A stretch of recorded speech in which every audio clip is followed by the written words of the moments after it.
Trmasti, pogumni, vztrajni.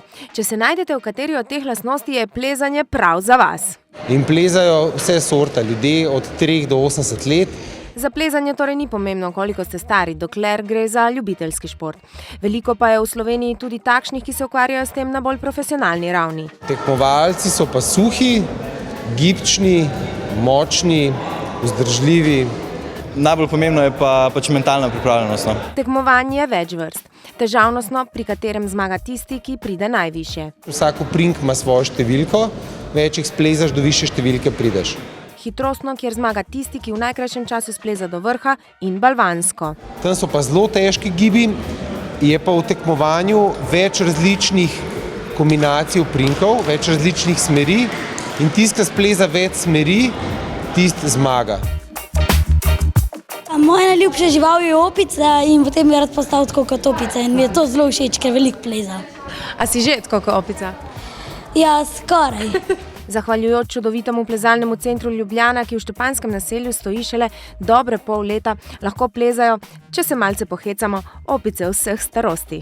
Tukaj pleza najmlajše, vidite, nizka stenca, blazince, živalce, uprinki, tako da tle imamo za 3, 4, 5, 6 let stare. Ideja. Naslednje leto imam 30, torej mogoče vas povabim celo na rojstni dan v plezalnem centru. Kaj pa je to? Nimam pojma. Pomeni, da pripelješ svoje prijatelje, mi jim damo opremo, jih naučimo navezati se, kako se varuje in potem pač plezamo. Pol na koncu je torta in to je to. Tukaj potekajo še tečaji, športni dnevi in letos poleti tudi poletni tabori. Je 100% varno, ker so tukaj inštruktorji, ki so izšolani in pač te vedno preverijo. Pogledajo, če si dala gor prav pas, če imaš nohte prave barve, tako da slučajno nekaj narobe. In to je to. In potem spremljajo, kako se varuje itd. Naukala. Za trening potrebujem najprej plezalne hlače, potem kratko majico, magnezij, to je poseben prah, če imamo potne roke, da niso več potne, potem če plezam na visoki steni pas, kjerkoli plezam, pa tudi najpomembnejše opremo plezalke. Povej, imaš veliko medalj že doma? Imam precej, ja. A polno omaro? Nimam omare, imam na policah jih.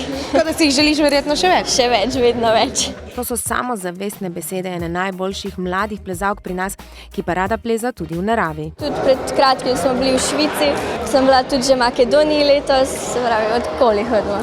Odlično, je to torej način življenja? V bistvu, ja.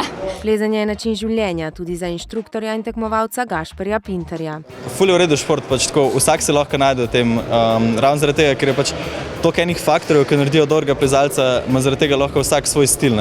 Bojo mogoče plezalci z različnimi stili enak dobro plezali različne smeri.